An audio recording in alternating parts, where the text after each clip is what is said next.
Good evening, ladies and gentlemen.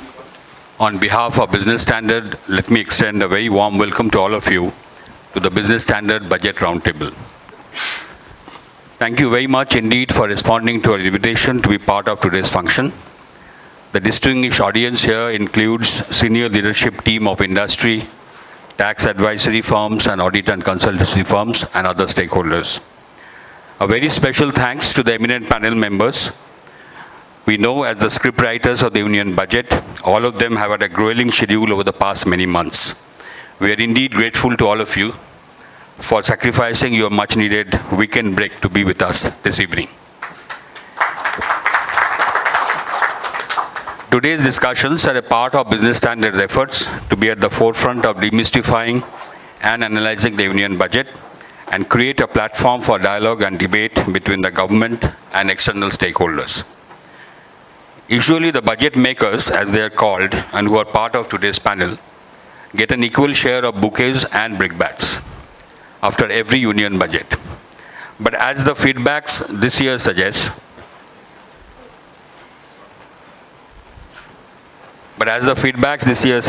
the bouquets have come much faster, which because of a budget which many say was a truly terrific and sensible budget, given the uncertain domestic and external environment.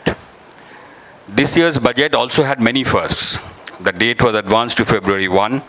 The railway budget was merged with the general one, and for the first time, it did away with the plan, non-plan expenditure classification. But as usual, there are many questions too. Has the budget moved the needle as far as investment and consumption is concerned? Has it done enough for rural India? Will this budget help in boosting jobs? We'll get answers to these and many more issues in today's roundtable. So ladies and gentlemen, the stage is set for the Business Standard Budget Inside Out discussions. None of the panel members here need any introduction, so I'll skip that entirely superfluous exercise. I'll just name them. Mr. Ashok Lavasa, Finance Secretary. A big hand, please. Mr. Sushil Chandra, Chairman, CBDT. Mr. Adhia, Revenue Secretary. Mr. S. Ramesh, Member, CBEC. Mr. T.N. Ninan, Business Standard Chairman. Today's discussions will be conducted by Mr. A.K. Bhattacharya, Business Standard Editorial Director. Over to Mr. Bhattacharya. Thank you, Shamal, for this introduction. Mic is working? Can you hear me? Yeah. Thanks a lot for this brief introduction. So without much ado, we get into the budget discussion, and I don't need to get into what the budget contains, but for the benefit of this audience and my august panelists here, I did an exercise to understand what this budget all about from a newspaper perspective, since after all we're a newspaper company. And as I feel that the budget is a bit like an onion, so every day the new layer comes out, and the new understanding is arrived at. So on the first day is the newspapers actually going for the first layer of that onion, and what they come out is a series of headlines and opinion writers' headlines. So I did this exercise for about 7 newspapers, and what came out is quite interesting, and it might help this panel to focus on those issues. Out of 7 newspapers that I scanned, 3 headlines were based on prudence. Jaitley stays the course, FM keeps budget tight, safe budget, which is all about prudence. There are 2 newspapers which focused on clarity and being uncluttered. No fireworks, FM shoot straight. No nonsense budget. So this is about clarity and no frills, but straight to the point. And the 7th headline, which is interesting, which perhaps the only headline which captured the impact of demonetization on the budget, and it was wooing have-nots, hitting have-notes. So this was a headline that captured the demonetization effect. And finally, the 7th one was a bit political, which said, Jaitley's face, Modi's voice. I can go on into the next round of assessment of how the opinion writers said and captured their headlines. But the message is broadly the same. There is a budget which has been seen as more an exercise in fiscal prudence, and if any criticism, it is of one of that it is being conservative. So with these words, let me start this discussion, and if you could first have the preliminary observations on the budget from each of our panelists. And if I may start with the Finance Secretary, Mr. Lavasa, what are your, is prudence the only message in this budget, or is there anything more that you see which should be highlighted and appreciated? Well, thank you, Mr. Bhattacharya. Am I audible? Yes. Actually, 3 days after the presentation of the budget, when everybody has read it, discussed it, analyzed it, commented upon it, it's very difficult to say something new about the budget. And it's something like a film having been released, and everybody has seen it, and we want to discuss that film. And I remember when I used to be in North Block earlier, so one day after the budget, the Finance Secretary came and he said that, I don't know why people expect budget to be like a multi-starrer, big bang extravaganza film. And after all, it's just an exercise in putting together government's resources and allocations. But I think over the period of time, there are a lot of expectations from the budget, and it is seen essentially as a statement of government's broad direction and policy. And I would feel that in this sense, I think the audience of the budget, those who watch it very closely, they have also matured a little like our box office, where they have started appreciating good, sensible presentations. And that's where I say that this budget, more than anything else, brings out 2-3 things. One is that, yes, it brings back the theme of fiscal consolidation, prudence, and quite contrary to what many people expected, that here is a government which may try to splurge a lot on development expenditure, so-called development expenditure, and throw fiscal prudence to the winds. But I think government took a very conscious call in not only understanding the commitments that it has towards development, but also understanding and reaffirming that in the longer run, essentially we have to keep the economy on track, and we should not give any signal by which we are saying that fiscal management or fiscal discipline is not a priority for the government. It is a priority for the government, but yes, whether from 3.5 we come down to 3.2 or 3.3, that is a call which government has taken, and without going into the recommendations of the FRBM panel, which has given certain escape clauses, we felt that it would be unfair for the government to selectively use some provision and say that here is a situation where we want to utilize this escape clause. So, but we do feel that the road towards further fiscal consolidation could be a little smoother, gradual, and that is what we have done.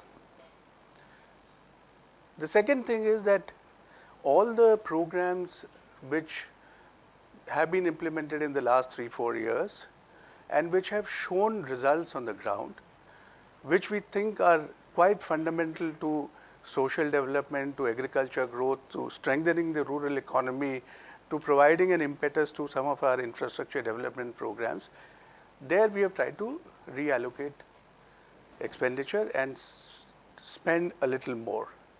And in the process, create certain opportunities, economic opportunities for people to participate.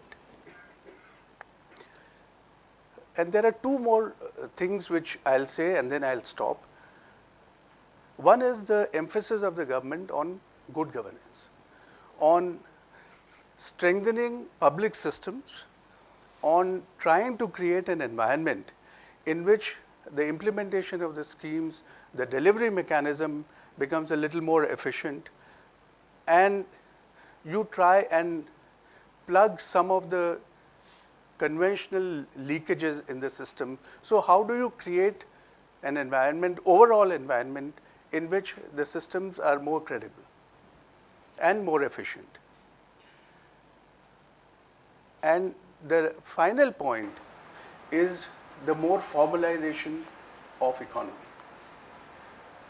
So therefore, in that regard, the emphasis which has been given on digitalization, I think is very important, because unless we have a mechanism in which transactions, financial transactions become transparent and trackable, I don't think we can move easily towards a formal economy.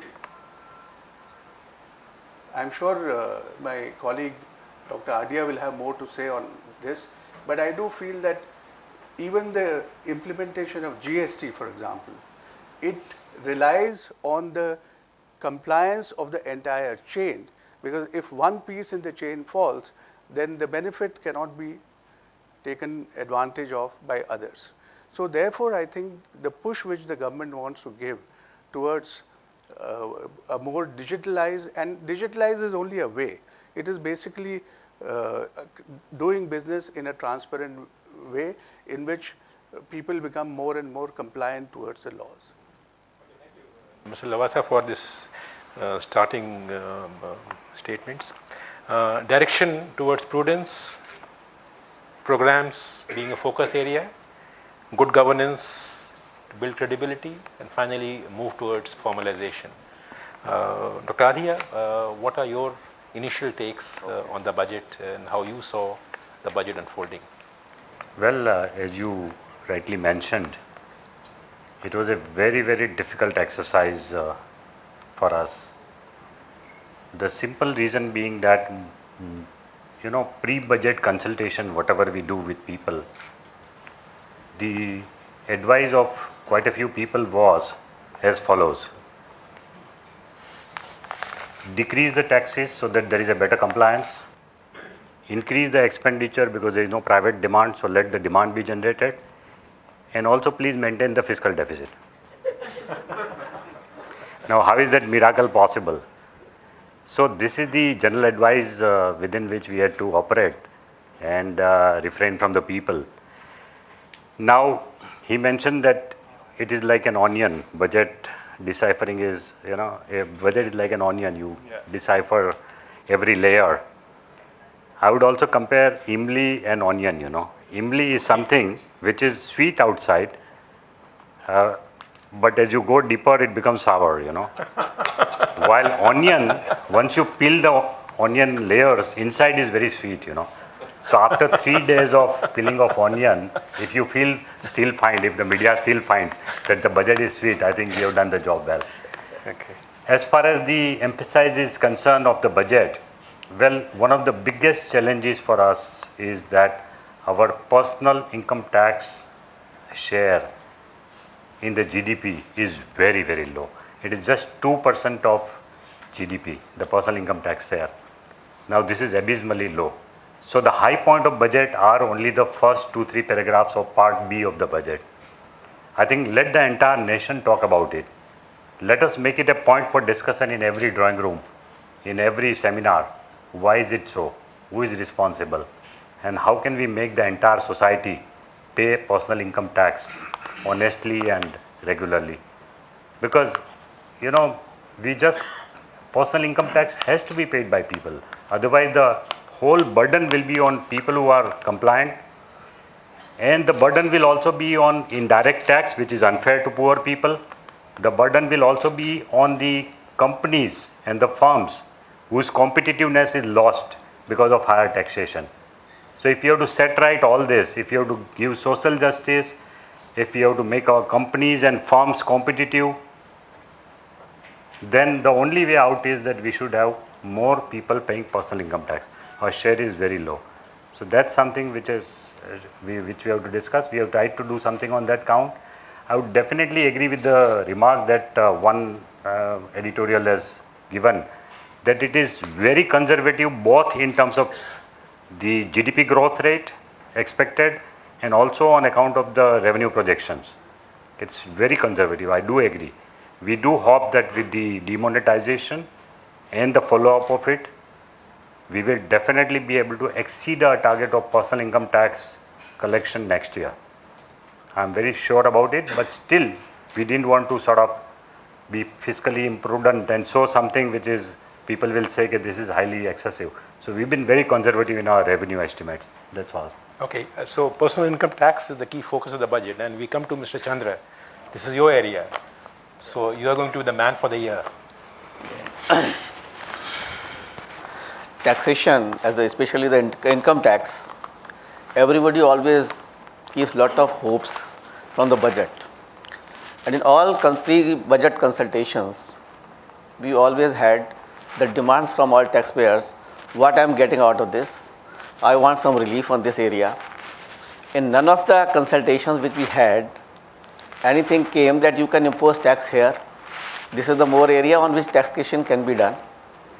Because my job as a taxman is one of the top most difficult job as to how to give everyone something, how to collect for the resources for the country, and how the expenditure can be met out of that particular collections. I would say that one of the editorial which has said that is a straight budget. So therefore the focus was absolutely on clarification of the provisions, and first was as to how to bring more persons in the tax net. As Dr. Adhia had said that in every drawing room and every place it should be made very clear that the tax will have to be paid. The number of taxpayers in this country are very less. Therefore we thought that the entry rate, that at the entry level the rate should be really very low, and this is the first time such a bold step has been taken by the government, that at the entry level the rate is 5%. That is the biggest thing which one can think of. With this exercise, almost up to 6 lakhs rupees of income, when a person is earning 50,000 rupees a month, which is quite substantial as far as this country is concerned, and is utilizing his 2 lakh rupees of ATC, the tax is hardly any amount on that. That comes even 1.5% of the taxable income which is earning, the 7,500 rupees. So up to 50,000 rupees a month, if a person is earning, almost no payment of the taxes is being made by him. So we say that the tax rates have been brought down to a very, very reasonable level. And with that, we want that the more persons should come into the tax net. They should be tax compliant. The FM has used in his speech that largely the society is non-compliant to the tax. So I think the message is very clear that we want that the person should be tax compliant. And for that, we have put all simplification procedures, that there should be no harassment to any taxpayer. But they should be in habit of coming to the tax department, the tax net, I would say. It's not the tax department. So that was a very big challenge before us, and the persons have accepted it very well, that for the corporate and for the individual tax rate also, we have a lot of reduction. In the corporate tax, if you see, straight from 30% to 25% at one go by the government is again a very bold step, and to facilitate and to give a thrust to the MSMEs, and more employment generation will come through that particular thing. And therefore, this was a very good steps which the government have taken. And now the ball is in the court of the taxpayers, that they should put their taxes absolutely in a correct fashion. We want actually the deepening of the tax base as well as the widening of the tax base, both. Widening means that the more persons should pay their taxes. Deepening means that they should give their correct income. If you are earning a crore, don't show only 50 lakhs, show us a crore. So widening and deepening both we want, and that is the procedure, that is the system we would like to develop. And as a tax department, I would say that we have traveled a lot of distance, and there's no problem in getting the refunds from the department. There's no difficulty in getting the assessment processed. So therefore, now that atmosphere is such that the honest taxpayer need not to worry at all, and they will have to come forward. And if there's a dishonesty of something, the tax concealment, then there are enough powers with the department to unearth it. But the message is very clear that you will have to be tax compliant. Therefore, I call that budget is very straight and very clear message has been given. So I appeal that everybody should come to the tax net so that our revenues can grow up. Because next year our target growth is quite high. The taxation rate has been, the growth rate has been kept at 15.3%. So it's quite a substantial, and I hope with the this demonetization effect, lot of person will have to come to pay their taxes, and we should be achieved to achieve that particular goal of the government. Thank you. Thank you, Mr. Chandra. Mr. Ramesh, let me come to you. This budget, most commentaries are probably assuming that as if there's nothing called indirect taxes. Actually, Part B used to have a substantial list of long list of. What is your perspective? Do you really think that there is a correct assessment, or is there something more to come and which you're going to look at? Yeah, you're right. This time Part B has had very little portion of central excise, service tax, and customs. But at the same time, I would like to stress that this is a time for consolidation of the department and the entire working. We are now geared towards GST. The entire focus is on preparation for GST, and we don't want to do anything which would sort of unsettle things ahead of GST. And whatever we would do would also be for a very short-term measure, which would probably not yield much results in the short term. So we feel that we are gearing up like a marathon called GST, and the preparations on the IT side, preparation on the law, and the rate structure, everything is going on. At this stage, to tinker with the excise and service tax wouldn't look appropriate. And I thought that's the reason probably we have kept it a low key. And once GST comes, you'll find the full scheme of GST, which is there for the entire nation to see. Okay. Let me now come to Mr. Ninan. I mean, you have looked at for the last 40 years or so budget from outside. Don't make me older than I am. Was I wrong? Was it 45 years? I don't know. And what's your, how do you look at this as the country's leading commentator on budget? What's your sense of this year's budget? Well, thank you, Ashok. And, I'm interesting listening to the makers of the budget, sitting on the outside and having, as you said, looked at it over a period of time. I think we underestimate the importance of what we have achieved, which is that the combination of low fiscal deficit, low inflation, and virtually no current account deficit is quite extraordinary. We have not achieved all three together except for very brief periods of 1 or 2 years, 2 or 3 times in the past. And this time it seems to me that it is more sustainable than in previous periods. Now, we underestimate the impact of this on stability, on outlook, on the elbow room it creates for a lot of other action. So to me, the fact that macroeconomic management in India is developed to this stage is a fundamental fact, which I think we should recognize, because sometimes it just passes by and we don't really recognize it. Now, of course, this has been helped to a great degree by the oil scenario. A lot of the time in the past, the non-oil trade, the current account deficit was 0, so it is all oil. But there were also periods when the non-oil deficit is also quite large. But if you look at the oil scenario, as soon as OPEC has trimmed its production numbers, you see shale oil has taken off already in the US, and you're capping prices. I saw a report in one of the papers which had, I forget which one of you gentlemen, saying that the budget numbers are predicated on oil price of $65 to $70. My view, we're not going to get there. It will stay well short of that. And if you look at a medium-term forecast, there are now, I don't think, within 5 years, the Arabs will be looking for customers instead of the other way around. They already are. I mean, the Abu Dhabi Crown Prince comes and he's trying to sell you his oil and you're saying, okay, we'll fill our reserves with his oil. The Saudi king came and made the same request, buy my oil, don't buy from UAE, buy from me. So this is already a developing scenario where the buyer-seller balance of power is changing. And that therefore underlines the fact that we are probably onto a new track on macroeconomic stability, which is, I think, the first point I'd like to make. The second point I'd like to make is that,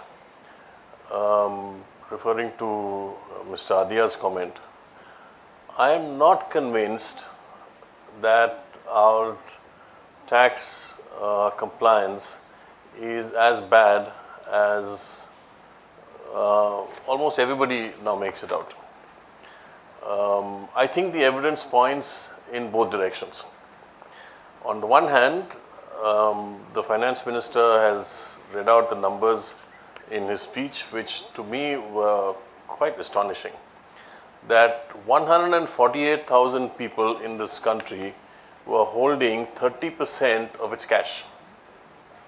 30% of all the cash in the system was held by 148,000 people. Now, this is a staggering figure to have. Then you have the second category, which is even larger, but it's going from, I forget, 10 million people, I think is the figure. 1.09 crore is the figure he mentioned, I think. And to me, I don't think anybody can explain an 80 lakh holding of cash as a normal requirement. This is not what you require for normal legitimate transactions. So if a lot of that is effectively unaccounted wealth, then on the one hand, immediately the implication is that your income tax revenues should be shooting up way beyond what the FM has projected, what the budget numbers have. You said 24.9% growth in direct income tax, personal income tax revenue for next year.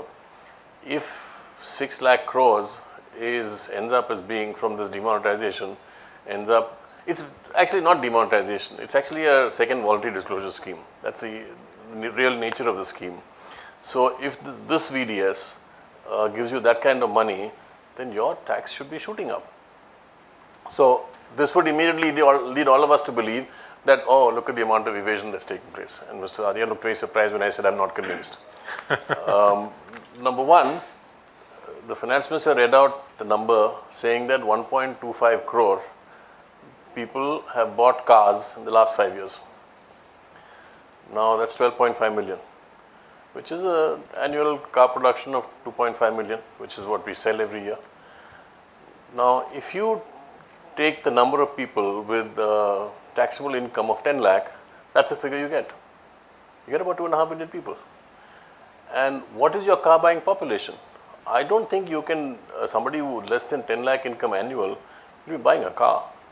You have to buy it, you have to pay the EMI, you have to maintain it, you have to run it. So to my mind, if the car demand is seen as a proxy for actual income, then there is no imbalance. No, I mean, I'm sure you want to come back at me for this, but I'm putting it to you that these numbers don't suggest that they're out of line. And then you turn to the economic survey, which said that in the G20 democracies, which were 18 out of 20, we are 13th in terms of the percentage of voters who pay income tax. 13 out of 18. So there are 4, 5, 6, 7, 8, 5 people below us and 12 above us. But we are by far the poorest in the G20. So I would have expected that we'd be closer to 18, because the ratio between taxpayers and voters is a function of income levels. And if we have the lowest income level, we should be near the bottom. But we're not. And who's below us? All countries much wealthier than us. Mexico, Argentina, Turkey, Indonesia. all of them with at least twice, and in most cases more, per capita income than we do. Now, if those societies have a lower taxpayer to voter ratio, why are we surprised at our ratio? Everybody says, country of 130 crore people, 1.3 billion people, and you only have 36 million taxpayers. This is absurd. But is it absurd, or is it the norm?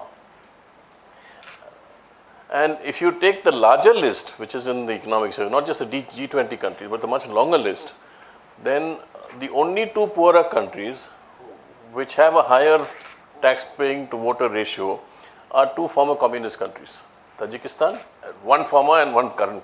One is Tajikistan and one is Vietnam. So now former socialist countries have a different track record on almost anything. They have also much better socio-economic indicators and so on. So I want to put to you that these numbers do not suggest that we are an outlier.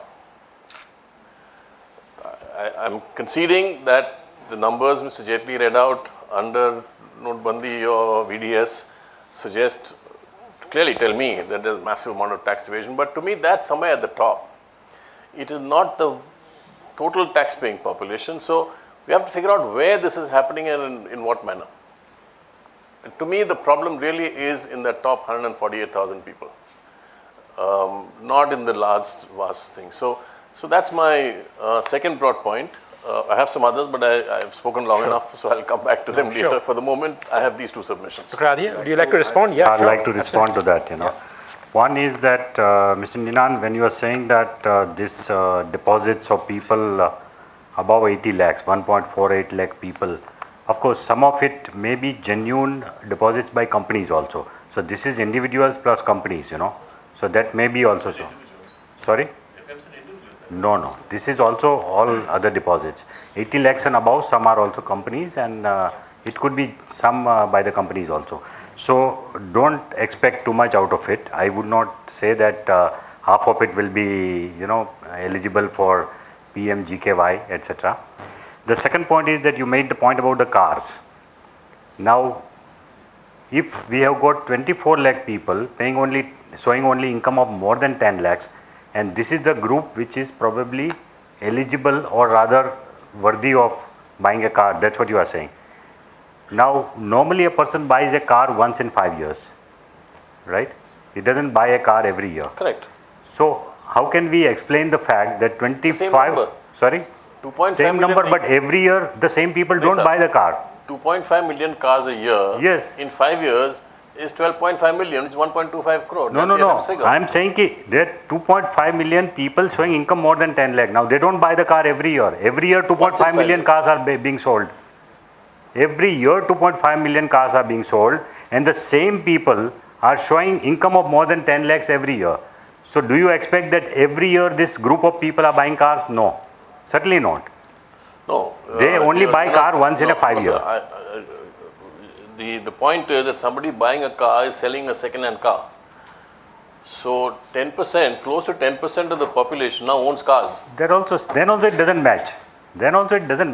It is 5 times. The number is 5 times. Actually, number is 5 times. You are not counting second-hand cars.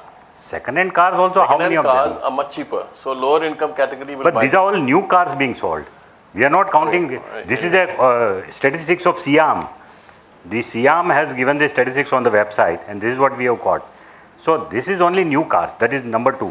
Number 3, as far as the number is concerned, maybe. But our number, as you saw, we have got 3.65 crore people, 365 million people who are showing income tax return, and the FM explained that 9.9 million are showing zero income, right?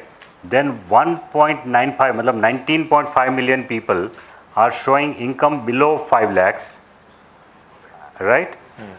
Below 2.5 lakhs, below 5 lakhs, and above 5 lakhs only 76 lakh, means 7.6 million people.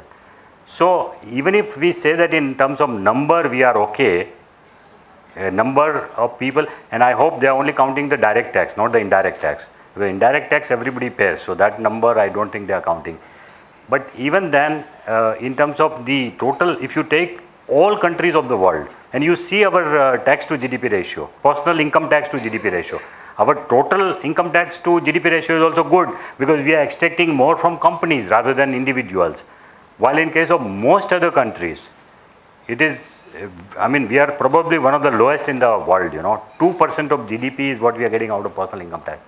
Now that is a statistics we have to watch. And there, all these consumption figures are not matching. How do you really match this figure? Now, can you believe, can anyone in this room believe 76 lakh people showing income more than 5 lakhs in this country, out of which 56 lakh people are salaried people, and only 20 lakhs people, which includes 2.5 lakh chartered accountants, about 8 lakh doctors, about how many lakh vakils, and also all the business people, all the traders included. Now, how would anybody believe this, There is a fair amount of under-reporting, somewhere. So you're saying that there is a problem with compliance? There is a problem of compliance. Let me just go beyond the statistics and tell you a story. Immediately after 8th of November, in the place where we live, there are a lot of people who work as, they clean the streets and all. So I was talking to one of them and I said, how has it changed life for you? So he said, not too much. I had to stand in a queue for 3-4 hours. I withdrew my money, which is what I require. But my employer, he is employed by a sanitation company. So he said, my employer has said that he will do a verification of my antecedents. And he has asked me to produce a proof of residence. So he said, I don't have a telephone connection and I don't have a electricity connection in my name. So I told my employer, he said, okay, well, you give me a rent receipt. Now this guy is from a district in Maharashtra and he stays in a place called Mahipalpur. So he said, what's the problem? Do you pay rent? He said, yes, I pay rent. I said, go and ask for a receipt or a rent agreement. So after 2-3 days back he came, he said, sir, like me, there are about 30 to 40 workers who stay in 3 buildings. We don't know who the owner is. We all pay 4,000 rupees per month rent. And the guy who comes to collect the rent, we asked him, he said, if you want to live here, you'll have to pay rent, no receipt, otherwise you go and find another building. Yeah. So now these workers, I'm sure they are earning legitimate income, but they are paying to somebody who doesn't want to show up or declare. That's right. Yeah, I think it's a valid point. Mr. Lavasa, can I? Will come.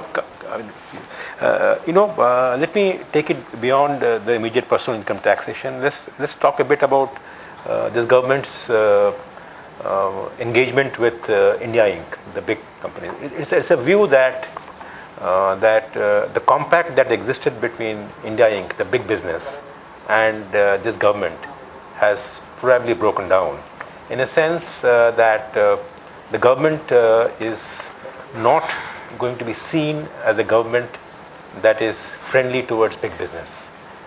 Example, the promised corporation tax rate cut did not happen. Example, instead of focusing on the overall corporation tax rate, you focus on MSME, and even though the MSMEs can be broken into 2 and evade taxes, but you give them relief. So, I mean, do you think this government's relations with, and the government doesn't want to be seen as Soot Boot Ki Sarkar. So, if it gives some relief to the big business, it is seen as something not good.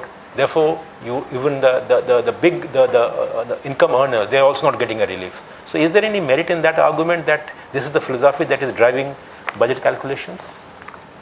I think I can now see the layers of the onion coming out. Yeah. Well, I think if corporate India has to judge the friendliness or unfriendliness of the government only by not reducing or reducing corporate tax, then I don't think that it's a very correct way of looking at it. You see, what was announced by the finance minister earlier is that we are moving in a direction where corporate tax will be rationalized. So the direction of rationalization of corporate tax has been pursued. Now the fact that it has been restricted at this time to turnover less than 50 crores, and the Revenue Secretary will clarify that actually that 50 crore turnover is what any company has achieved in 15-16.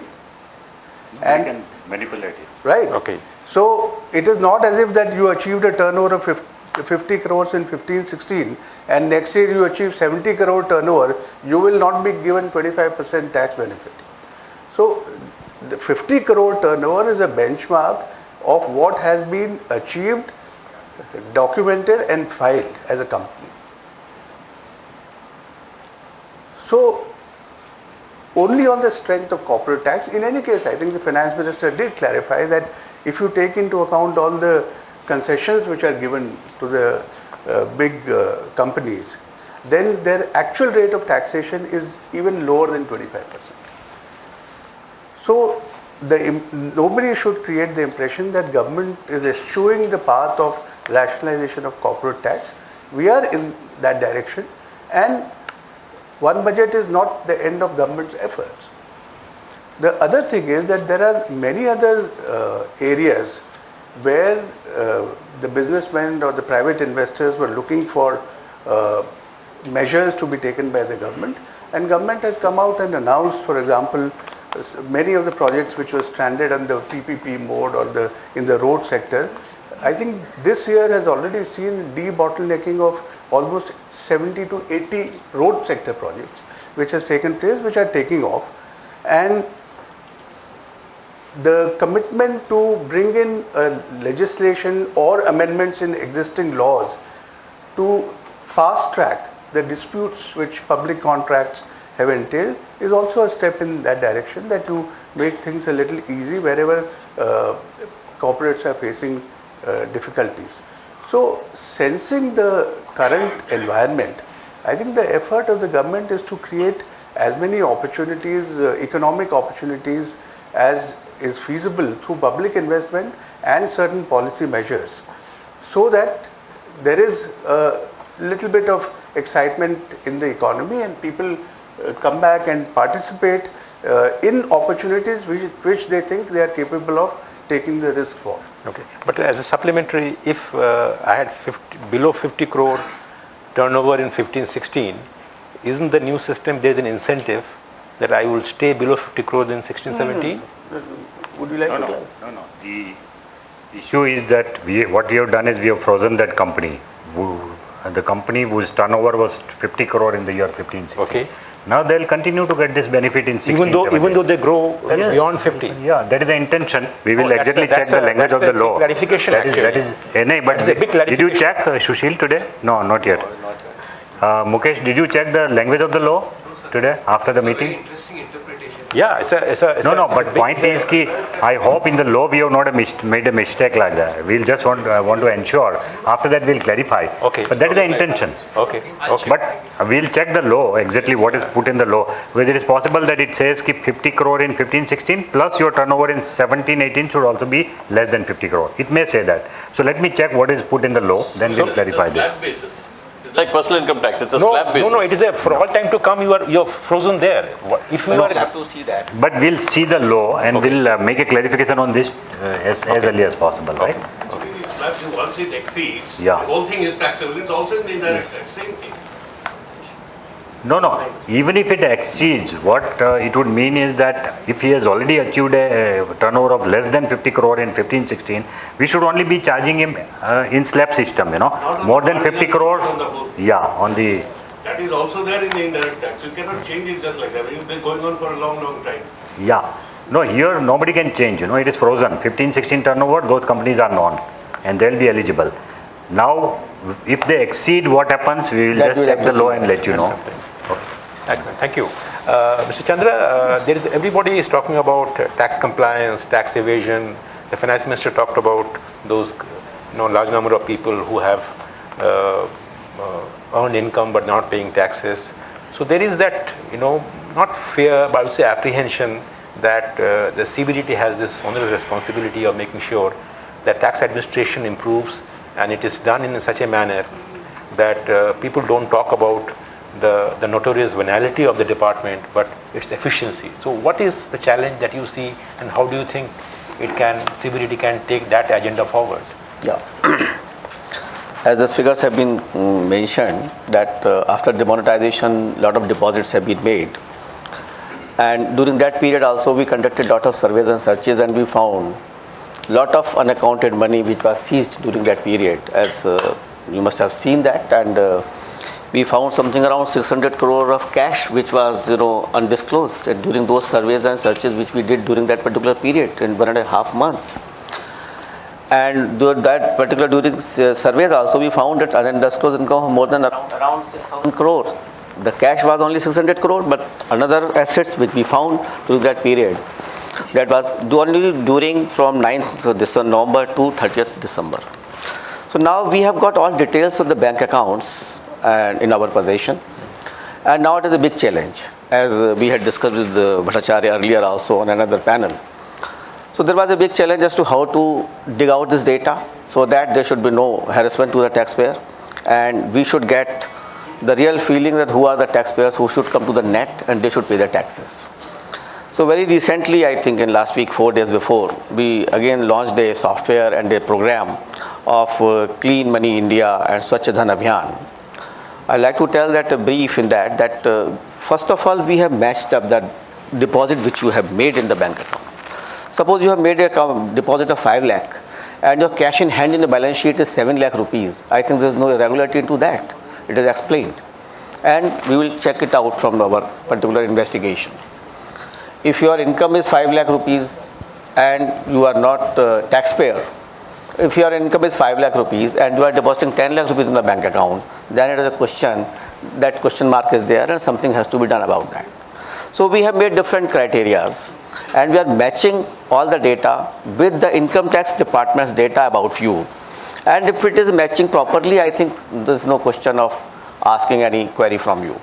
But however, whenever there is a dichotomy in the amount deposited and your profile, so initially we have put around 18 lakh on our e-portal filing of the income tax department.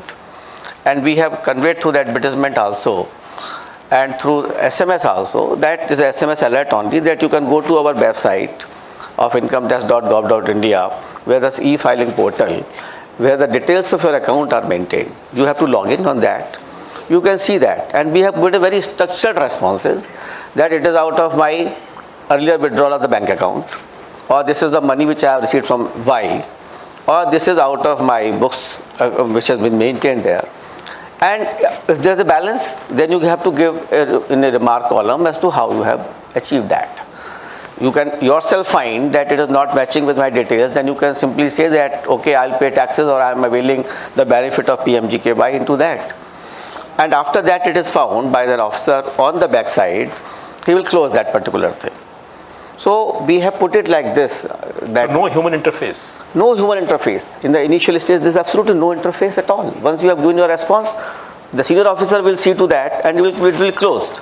Only when it is not matching at all. Suppose you have put in 10 lakh rupees and you are not filing a return at all, you opened a bank account on 9th of November and put 10 lakh rupees into that, then I think you will yourself see that how should I do that. And there are certain accounts which there is no PAN number also.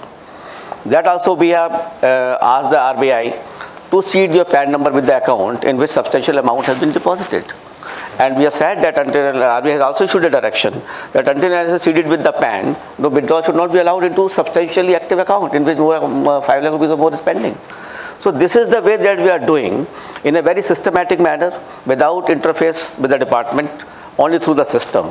I would like that it should be utilized in a very proper manner so that we can finish that particular task. And I'm sure that when the responses are coming, the person is seeing his own position and he can visualize that whether this can be accepted or not. He can even think that I'm going to pay tax on that particular amount. So that is the way that we are moving ahead, and I think this will be absolutely a good way of examining their accounts. Let me come to Mr. Ramesh and I will come back with the GST question. There is a view that this budget could have done something to align the rates of excise and services maybe closer to what the GST Council is looking at in terms of rates for various items. Now, do you think it's an opportunity lost, or you wanted to be very conservative on this? I mean, what's the thinking that went behind not touching these rates and not realigning them with closer to the GST? So, in my view, I think the main reason for not aligning is that it's too short a time, and it would not be really required in the interest of the taxpayers, a readjustment of various rates and so much of difficulty for the taxpayer. So anyway, GST is around the corner, and I think that the rates would be finalized. It's under preparation by the rate committee, and they would be firming up the rates. So I don't think it was very essential at this time, for a short time, to go into a massive change in the rates. Okay. That's what we feel. Okay. We'll get the audience to ask some questions, but before that, Mr. Ninan, you made this observation that India's macroeconomic balances have been one of the best in recent times. India's macroeconomic balance, current account deficit, inflation, and fiscal deficit under control. So there has rarely been times in the past where all the three parameters were under control. Now, given that, do you think that this budget is conservative because it could have aimed at something more, something bigger? If it did, you wouldn't have had a low fiscal deficit. Okay. Deficit would have gone up. So they wouldn't have been approved. What you mean is in terms of GDP growth rate. That's what you mean? Yeah. Well, but the problem that I see, and which I'd like to put to you, is that the last 2-3 years, we've had twin bonanzas. One is petroleum, where on the one hand, you've raised the taxes, and on the other hand, automatically the subsidies have gone. So you've got a double benefit. Subsidy bill is out and you've got revenue. That's one bonanza. Second windfall is spectrum. Now, I don't think this is going to be repeated. So when you look at steady state situation, your tax to GDP ratio is not really moving. So if GDP is growing at 11-12% nominal, tax ratio is budgeted for roughly the same level. 12%. This year, and you won't get the kind of growth rates you've seen in the past on some items. And given the money you need for defense, for education, for health, for infrastructure, on all of which we are underspending. There is a fundamental problem with lack of resources in the government. And I don't know what is the solution to this question. That I can't see where revenues will come to do what the country needs to do. If somebody wants to, you want to respond? Yeah. I think one thing which the budget numbers don't bring out is what is the extra budgetary resources which are spent by public entities. So, for example, almost all the power sector, except the rural electrification program, rides on the investments which are made by the public sector companies. Whatever capacity addition is done in the central CPSUs, they don't depend on the budgetary support at all. They go to the market and borrow. So that is an additional infusion in the infrastructure spending. The same is the case with NHAI. They have been given almost 50,000 crores worth of borrowing space, which they can undertake from the market. The railways, their total plan for spending this year is about 1,34,000 crores, out of which 55,000 crores will come from budget. The rest of it they will either raise through setting apart some of their internal revenues or borrow through IRFC. So then there is a lot of funding being done through, let's say, NABARD. But the real problem, Ninan, from what you said, is about, say, sectors like health. or education, where health in a certain way, big hospitals, etc. coming up, private sector is now getting in. But primary health care, we don't get that kind of supplementary support from the private sector. So in these soft sectors, government spending will have to increase. As far as irrigation is concerned and some bit of agriculture sector, animal husbandry, the NABARD has come in and they are allowed to raise bonds from the market. Government provides them additional equity, and through the cooperative sector they are pumping in money. So these are some of the That's right. supplementary efforts that go on. Okay, thank you, Mr. Lavasa. Let me throw it open, some questions. Let there be brief questions, Mr. Mukhopadhyay. Yeah. I've got 2 points.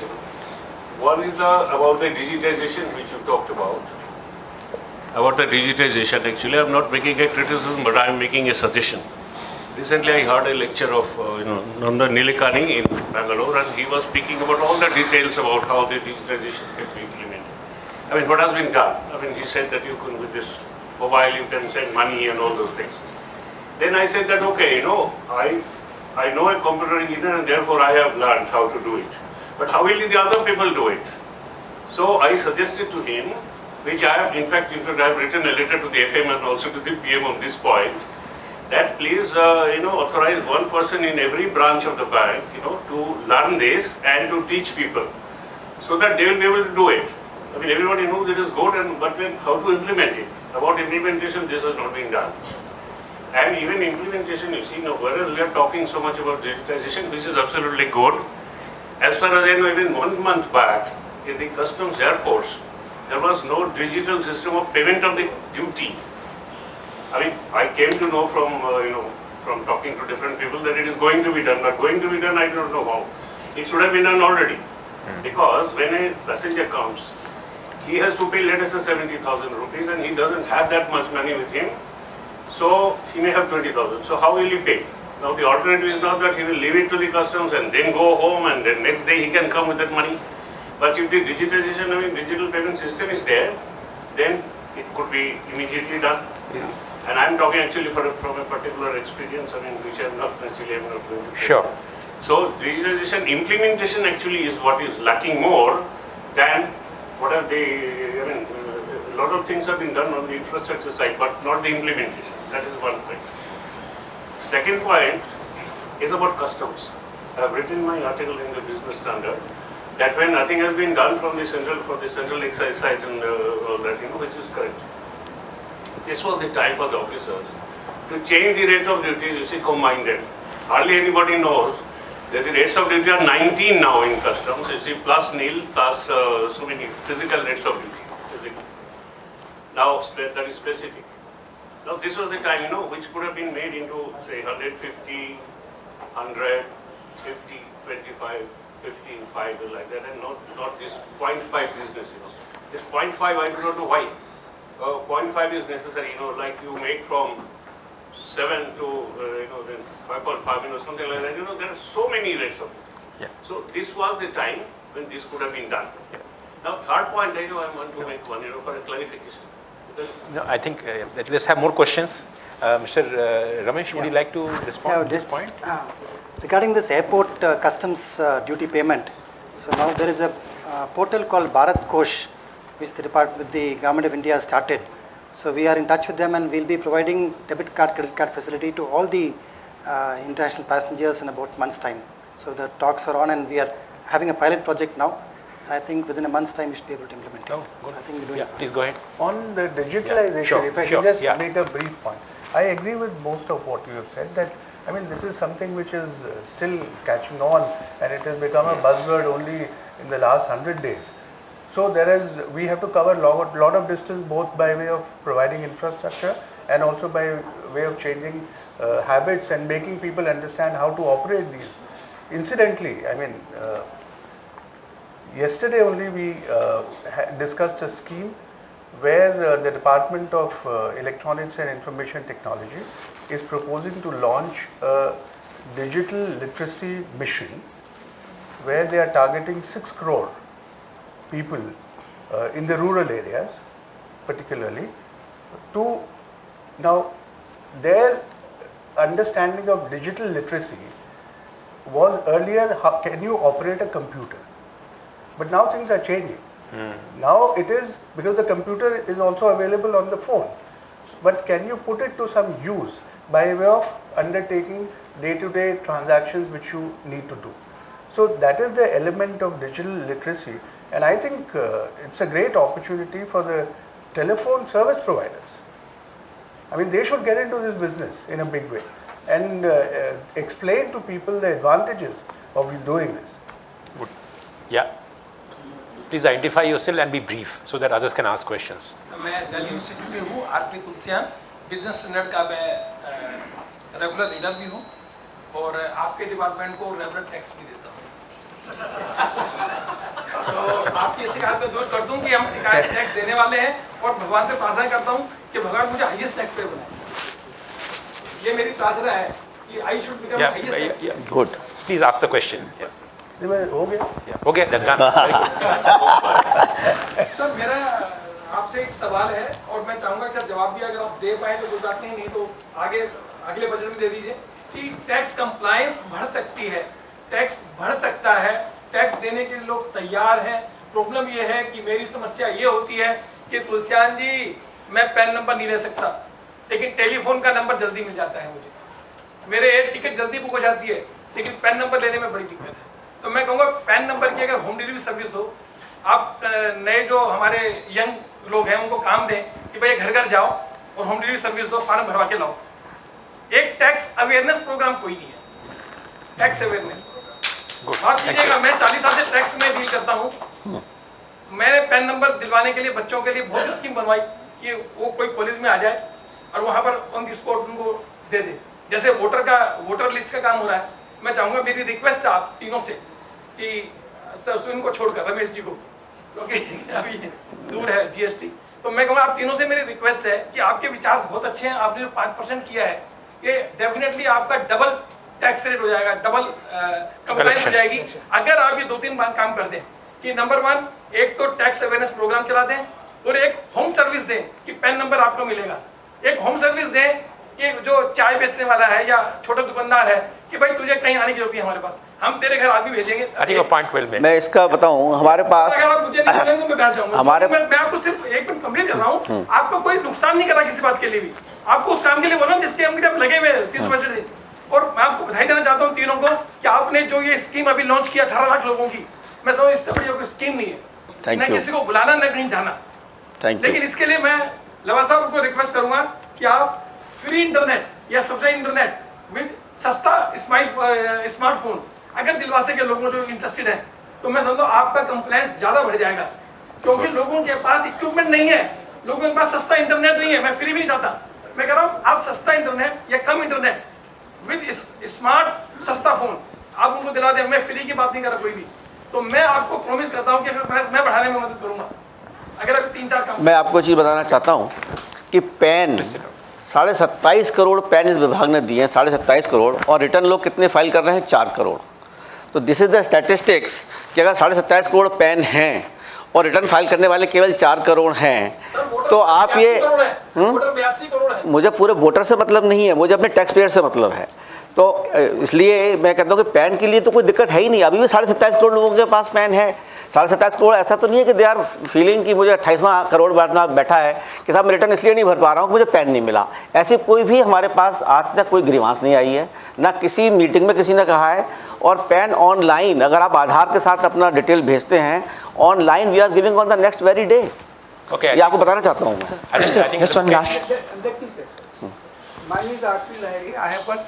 I have flagged 3 points. One is, I have read recently, 950 million people doesn't have internet connection at all in this country, 95 crore. And people like us who have got connection, who don't get it inside our places. One. Second is, in Davos, they say 1% of Indians are holding 60% of our wealth. Is there anything in this budget? It's a socialist country. Has anybody thought about it? And what is it, how to make the things? Third is, CVC 30 years, 40 years I have read all CVC reports. They have pinpointedly said these people are there, but when it goes to, they don't have the teeth to implement it. Then it's all gone. Why don't you catch up this CVC report and find out what is the money? Everybody knows in every government department there is something known as bribe. Every this thing, what is that called? Procurement project. In construction, I am doing research. I am from IIT Kharagpur Academy. 2009 onwards, I am doing research and construction projects. Up to 90% money is given as bribe. I met some people there. Okay. With all this. Yeah. Now, where this money is, why you are keeping eyes shut and then go bottom of the pyramid? Everybody should pay. They should. If the panwala who should pay, then this. Yeah, your point is well made. Yeah, Everyone should pay. But why don't you look at those them also? Yes. Sorry. I think this one should be responded to. Anybody wants to respond to this question? Well, one point which he made was about the infrastructure. If it has actually escaped too much of comment, in this budget, we have given some 8,000 crores more to the telecom department to complete what they are doing by way of BharatNet. And this is taking connectivity, telephone connectivity to the remote areas and the villages. So this is a program, incidentally, which has gathered a lot of momentum and speed. And it is unprecedented for them to get so much of allocation from the government, because we feel that... 8,000 crore you said. Yes. Yeah. It is a very vital backbone on which all your programs, the DBT and everything else is going to ride.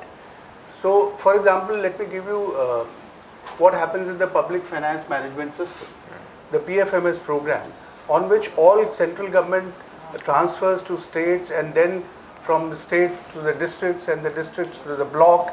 All this is getting tracked on the public finance management system platform. Now this system, we find it operates very efficiently in some states because of good connectivity, but in some states you don't go beyond the district level, because beyond that the connectivity becomes poor. So government felt that unless this is strengthened, we will not be able to take the DBT process forward.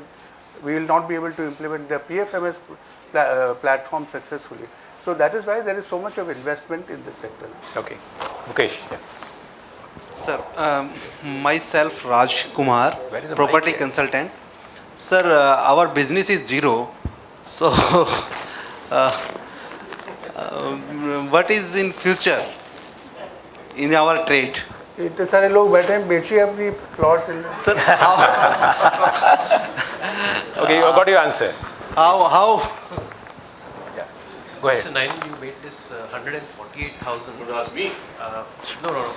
The Revenue Secretary was right. This deposit is by all forms of taxpayers. Sorry? This deposit of 80 lakhs by 148,000 is by all forms of taxpayers, not just individuals. Not only individuals. I understand. Yeah. I've been thinking about it and wondering, even companies, why would they keep so much cash? Yeah, that's Yeah. true. Yeah. That's a valid point. Yeah. Mainly the group which has a lot of cash is the jewelers and the real estaters. So they have deposited all this cash. But then you have to do what he suggested, match the turnover with the cash. Yes, that we are doing. Actually, it can be out of the sales also. The bulk of that It can be out of the sales also, because I am telling the jewelers, between 9th November to 30th, they have done a brisk sale. Sir, So this may be sale proceeds also, but we are matching that up to 7th of November, their sale is only 10 crore, and during this period, the sale is 30 crores or 40 crores. Then how it has gone up? Yes. So that we are matching. Some part is genuine, absolutely genuine. I am not saying that everything is non-genuine into that. And if it is matching with their books of accounts, it's fine. Okay. But the question arises as to how it is point done. on trend of tax collection, that it's matching with the tax collections are matching with the nominal GDP. I think the challenge that the government has is the tax to GDP can increase only through personal tax rates. And if you look at the trend of service tax collection, it is growing at faster than the... You see the country comparisons on tax to GDP ratio, for our income, per capita income level, we are not in to the best of my understanding, we are not out of line. So I think that So if we have tax evasion, it is normal level of tax evasion. All countries have it. I just have one observation, sir. I think you can increase your tax to GDP through policy and through administration. My feeling is that in the last 2 years, you've issued a variety of clarifications to address the ease of doing business. And you can do only so much from a tax policy standpoint. I think what is required is more deeper administrative reforms.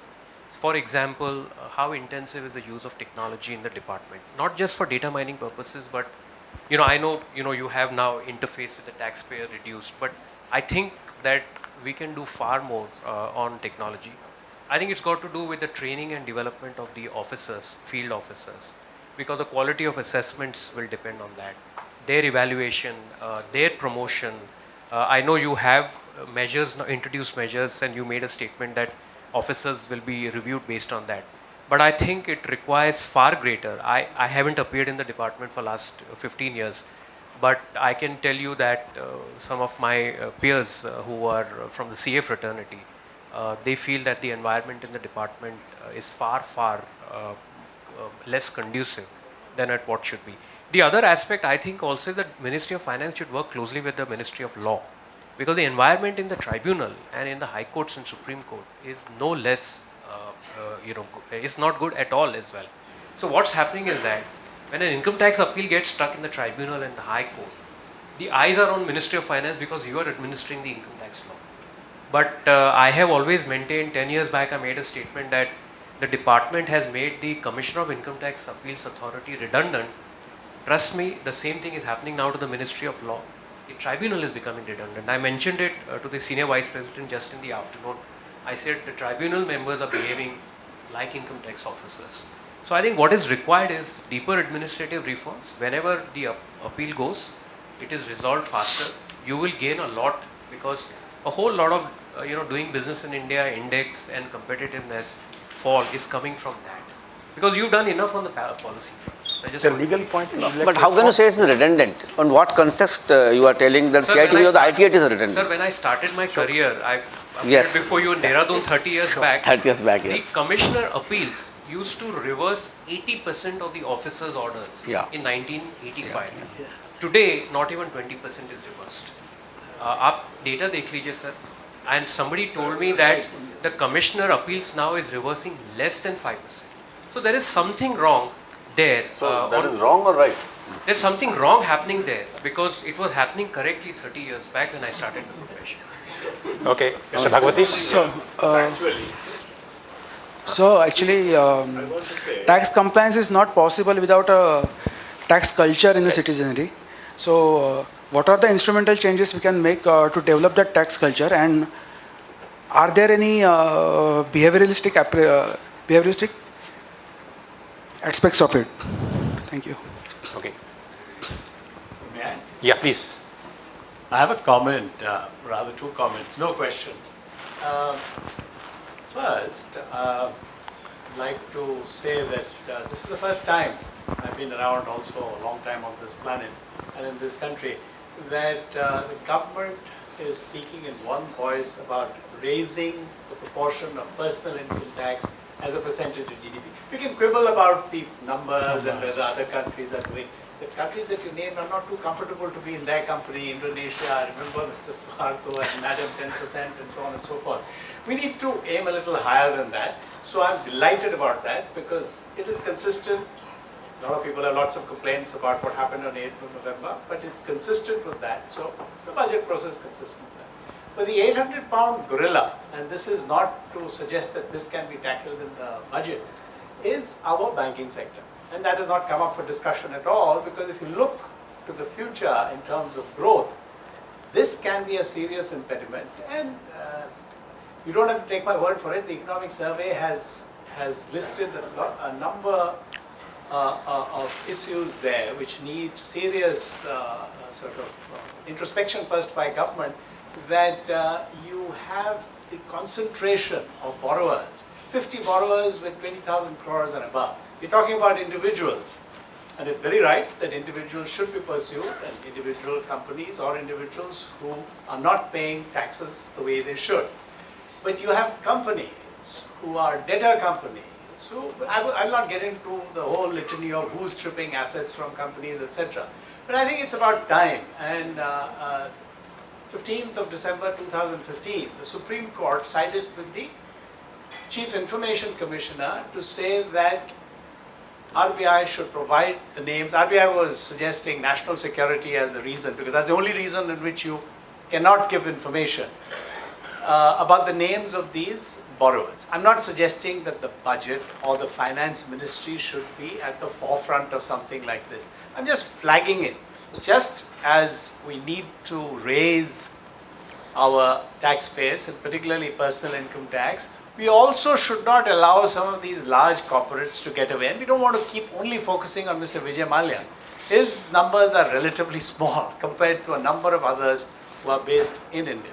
Okay. There's a question from a lady there. I think we haven't had a question from any lady. So yes, this is Jyoti Mukul. I just have two questions relating to somewhat subsidy. A lot of things have been done as far as pricing reforms are concerned in petroleum. So petroleum subsidy seems to be under control. But what is the outlook for, say, food and fertilizer subsidy? The fertilizer subsidy may shoot up if the international prices go up. And my second question, which is related to this, is that when the prices were down, the excise duty on both petrol and diesel were increased. So we assume that going ahead, when prices increase, will there be a cut in the excise duty, since this amount, extra amount which the government is collecting is not going into any dedicated fund or anything, it's just going into consolidated fund? So on the subsidies, you see there are three subsidies, as you mentioned very rightly.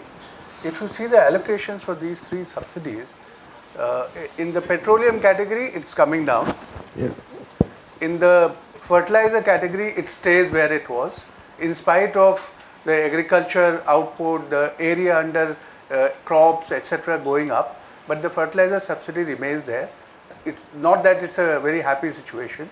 And the food subsidy actually has gone up, partly because of our desire to clear arrears, and partly because the NFSA has now spread into almost all the districts. Earlier it was restricted, but now the NFSA districts are far more. Virtually every district is covered under NFSA, so the coverage has increased a lot. On kerosene, which is a part of the petroleum subsidy, I think we are moving in the right direction. The price of kerosene is going up gradually. There is a monthly or quarterly increase that takes place. And there is also a scheme which government has announced where states which voluntarily surrender their quota of kerosene, they are reimbursed some money for undertaking infrastructure development. So 3 states have already come forward, Karnataka, Telangana and Haryana, who have put in these claims. Haryana, in fact, if you would have followed, 8 districts of Haryana have already been declared kerosene free, and they intend to declare the entire state kerosene free by 1st of April. I hope they succeed. Chandigarh has already declared itself kerosene free. So I think this is catching up, and fortunately the department is able to correlate the gas connection which is being given to different families, and then see that whoever has a gas connection, he is not given kerosene quota. So that way the elimination of number of ghost or bogus consumers is taking place, and I think that will have a very salutary effect. The second thing on fertilizer is, I think there is a need for a major extension work to be done to convince the farmers that urea is not very good for the soil, and it's not very good for getting greater production of agriculture produce. Unfortunately, you will find that there are many states in which the application of urea far exceeds the norm which the agriculture scientists would prescribe. Now, part of it, of course, is accounted for by pilferage, but the neem coating of urea has helped a little, And also, as we go along, the methodology of subsidizing urea, I think that will have to be very carefully looked at. Okay. Regarding the petroleum taxation, in most of the countries, the taxation on petroleum products are very high. We were fortunate enough to, have a lower oil prices when we could increase the excise duty on petrol and diesel. Now, we are still not in a situation of crisis. If it so happens that the inflation goes up, then we will have to really rethink about it. Or if the price of petrol and diesel goes up beyond, 60, 65, that is the time when we'll have to think about rollback. But right now, there is no real reason for us to roll back on that. Let us use this money for the welfare of the people, and we have got so many competing demands for development, and so we want to use that money for that.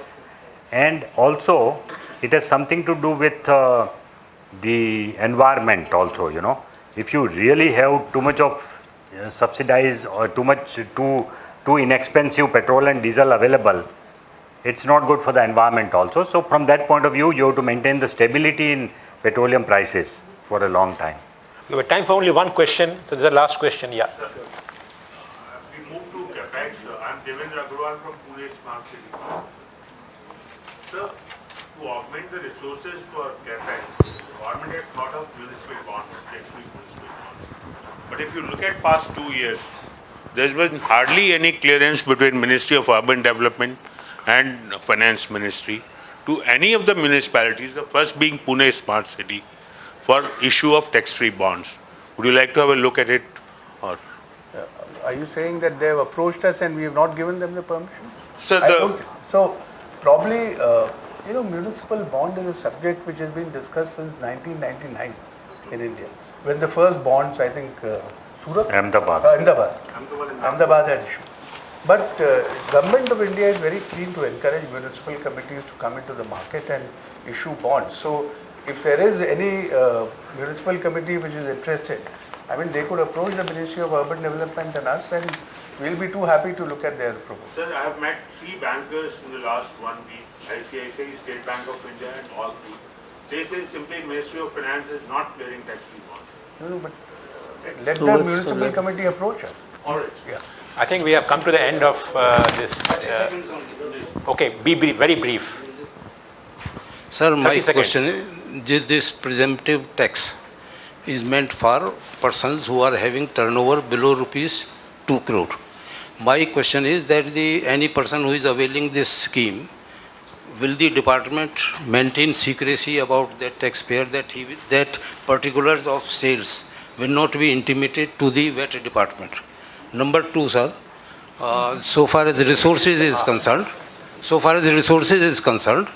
my submission is that in case you make service tax a direct tax, मतलब के abolish set off of input tax credit against the service tax collected, then the collection of service tax will far exceed the corporation tax also. And number 3, sir, third second. There is no column in the return of income where a taxpayer can show his income, his black income earned every year.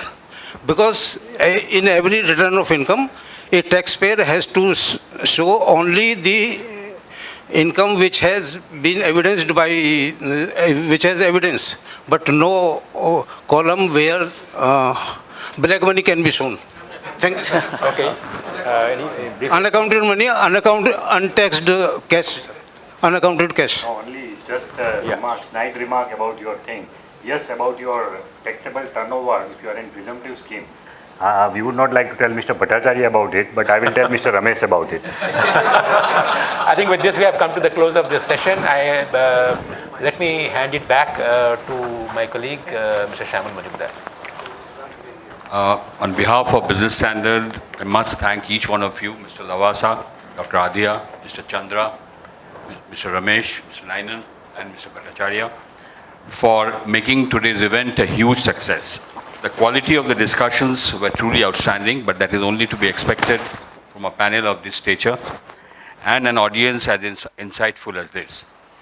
At the end of the day, what matters is whether we have got clarity on some of the issues that were playing in our minds, and I am sure the answer will be a resounding yes. We'd also take this opportunity to thank our premium subscribers and readers, the sponsors of the Evening Steel Authority of India Limited, hospitality partner, the Metropolitan Hotel and Spa, and the webcast partner, 24 Frames Digital. Ladies and gentlemen, let's give a big round of applause to the panel members here. I would now request my colleagues to hand over mementos to the panel members.